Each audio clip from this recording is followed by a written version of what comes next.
Hey y'all, it's Jenni Moseley. And Dr. Ryan Reeves. And we are here live with the LVIF Effect. It's time to take the dental field to a whole nother level. Fly with me, folks. Let's get real and let's get uncomfortable. We used to have a lot more time, not time. We spent effort discussing this new patient in our practice. And anybody, doesn't matter who it is. Okay. And understanding their why they're here, why us, why now. That doesn't really happen anymore. Or Culture eats strategy for breakfast. You don't want to in this culture. You're not inspired in this culture. Unfortunately. It is slowly that was like I was going to wait to even bring it up because that was one of my favorite parts of it. Cuz it's so true. You know, he just tried majorly to create a culture of inspiration even through bad times. Reeves and I have a completely different being, obviously. And you know, I tend to have a lot like somewhat of the personality and whatever you want to call it, makeup, kind of like who used to own this, where it was difficult because every day you were just like, gosh, can you just give it a rest? And here I am being that myself. But I get it. When you set a standard so high, not expectation, I said standard. It's two different things to me. When you set a standard, you have to be that standard every day. And so if I waver, the practice wavers. And that's what's so hard about it. And that's why it's so hard to be around me, because I am the same way every day. If I could just have the vision clear every day, then I wouldn't feel so hot when it's not being played out. And so in this role, you tend to be the one that's explained that it's heavy and it's hot, yet wait a second, it wouldn't feel that way if we just didn't stop. But of course, it's got to be because I'm hot. I don't perceive me as not being an example for the team in the way that I can benefit the team. Say it again in a different way.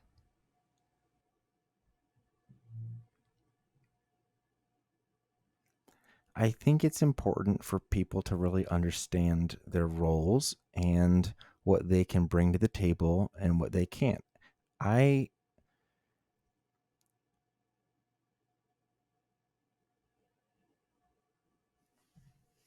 don't thrive when I am too in my head about something, which is something that I've always had to deal with. I am pretty, well, it's weird. I'm risk averse in a lot of ways. And I'll, jump off the top of a 32-foot sailboat into the water. So that's not risk averse, but you almost seek risk out in some ways, I think, which is good for me because it stretches me. But there are limits to that where there is diminished return, where it has the opposite effect for me, where either I can't see that analogy. Swimming across the river. If you don't think you can swim across that river and get to the other side, don't start swimming.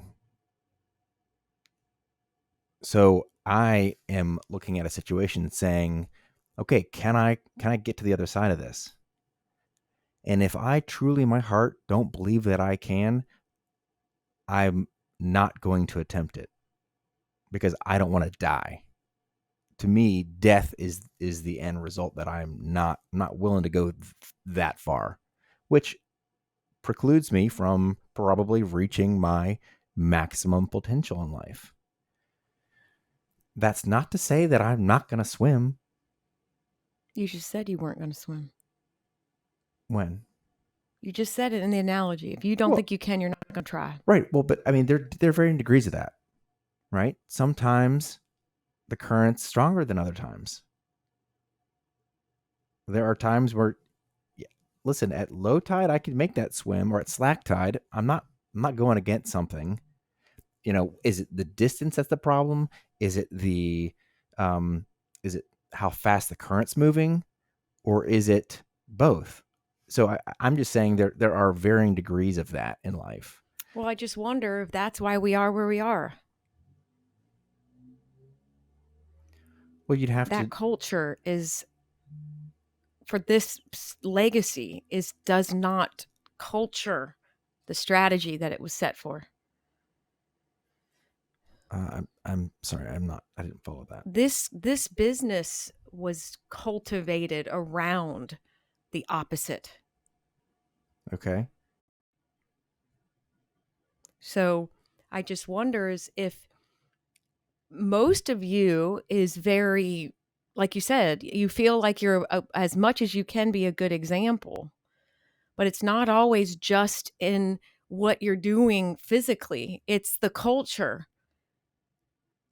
You got to really look deep at what do you cultivate in the people around you and how do they follow you. You may, for yourself, in your own self-protection, you're a good example for them because you allow them to come to the person that can lead them well. That absolutely. That's why I think they can follow us together. But also the practice as a whole can't flourish in that cultivation, especially when it's two of them. So your self-preservation could tend to get us to be held back. Yeah, well, that's what yeah. So here we are, now stuck. And yeah, I might come in hot, but I don't leave it because I'm afraid for both of us. And so I'm willing to lose people I really am, as I've already proven to many people. I mean, they just keep falling off, which to me, I don't care because I have one place to be. Now, I would hate it if you and I lost each other. Me too. Well, I'm trying to fight for it. Okay. So sometimes when you say things, I interpret them as you saying, all right, this is not going to come out the right way. I don't know how to say that. And explain that. I need to figure that out. But are you not seeing, or do you don't see it? Do you believe that I am not trying to do what I need to do as my role in the practice? I don't think it's about your role. I think it's about you recognizing the role that you don't think you have. Both of you.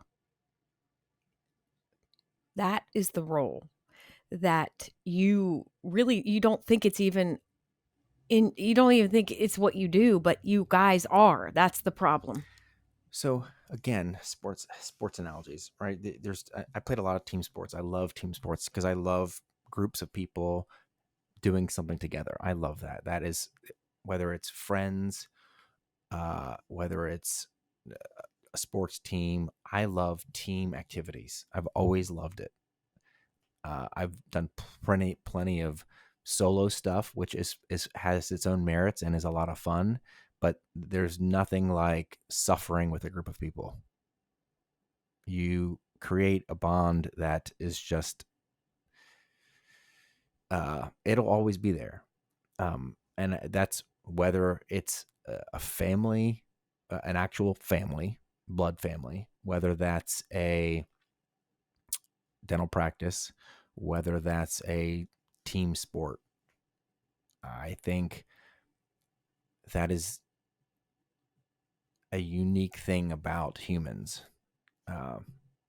And I don't like to I hate suffering. I mean, I don't like it, but I've definitely grown the most when I've been put in those situations, and I've created lifelong connections with people because we went through it together, and you just can't explain what you went through. Like the transition of our practice from the previous owner to where we are now. For me, I felt like you were that person I suffered with. Yes. And still are. Yeah. And that has created a connection between you and I that I will never have with anybody else. Ditto. Well, I don't want to lose that. I don't either. I, for a long time, have thought that our current written vision, I still mix up vision and mission. Back from when we were originally working on creating it, that just seemed to, I got lost in that, not the semantics of it, but the differences between the two. I think the mission is actually the statement itself, and the vision is like what you visualize. The statement is what you physically do. Well, our mission is written. I've not thought that was a good reflection of our practice for, what is it, 2 years? Is it 3? I don't think it's been 3. I mean, that needs to be rewritten, but not by the 3 of us. Well, we did. Well, and you mentioned that. I thought I had talked to you about doing that over like a long time ago. I don't remember. Well, that's irrelevant. Sorry, I don't even know why I brought that up. What made you want to do that now? Because I saw a bunch of people not being motivated, and I said, like you just said, I said the only way that get us motivated is if we do something together. So I came up with a charity, and then from the charity we came up with the t-shirt. From the t-shirt we had to come up with a way to put what describes us. So we wrote our name Beyond and made words that stand for us, that have a letter of it in Beyond. So I think we're bold, we're courageous, we're humble, we're advocates. I can't remember that. Anyway, and our t-shirts should be made here in the next week or so.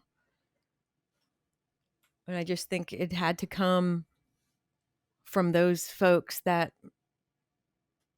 follow and stick it in. Well, I think maybe another way to say that would be from the folks. Well, so I agree, but I think coming from the team and not the doctors is really important. I mean, I think the doctors should have some input just in terms of kind of getting the process or the creative thinking going and moving in a direction, but ultimately it's the team. I just see the team as the ones carrying out that. I mean, not that we wouldn't, obviously, but I just, if we want buy-in, right? If we want the team to really believe it, it can't come from my words. I mean, we don't use my words. We need to use their words. Well, that's why we did it. Yeah. I'm Yeah. saying I love that. Yeah. I was thrilled to hear that that's what you did, because I think that's the right thing to do. Well, I just wish it didn't come because of the reason. Well, then then why would it come? What would be the motivator? I mean, that all of us sat together and said, why don't we let the team create the vision or the mission? Or it came from a bad place, but it was a beautiful thing that happened. That's great. I'm not going to change it, but still, it doesn't change the culture. Well, you can't change the culture overnight. I mean, it's not going to be That's my problem. It took 2 years to get here. It didn't change overnight. I apologize. I meant turn it around. I know, but a lot of us just don't have it in us. Yeah. Too late is too late. Yeah. Well, so to not be so gloom and doom. Bro. Yeah, they'll just cut that part out. Cut about 30 minutes of this out. I have an idea. Just let's do the first 10 minutes of today. Actually, not the first 10. That was ugly. I think we're already late for our meeting with Caitlin. Oh gosh. Okay. So maybe you can summarize and wrap up for this for us. Yeah. I mean, listen, I think hopefully you guys sometimes connect with Reeves and I, just because we are just so open in these things, and we really are using these meetings to become a better partnership. And so it could seem a little personal, but I'm hoping that it actually touches people, because we are ladies and gentlemen serving ladies and gentlemen. Truly, they are no different than who we are. I just don't know why we tend to think that it is. And so engage your employees and serve your customers, and know, can your employees serve each other internally so that externally it is just, an innate habitual thing they do? And then are you working on your leadership? Are you striving to inspire? Are you making sure that you and your practice and whatever you do doesn't settle for less? And are you showing that you do not have a clouded vision? It doesn't just change because of your mood or your, convenience. And then every day, are you showing the team that you want to improve? Because if you are pushing them to improve, are you working on you to improve? And none of what I just said had anything to do with blaming a team member. It is all about us. We're the ones who decide to have businesses, own businesses, and take the damn risk. So let's all get our shit together and culture each strategy for breakfast. Reeves and I, pray for us, because we're about to change the fucking culture, or else we're going to go eat breakfast somewhere else. Bye-bye.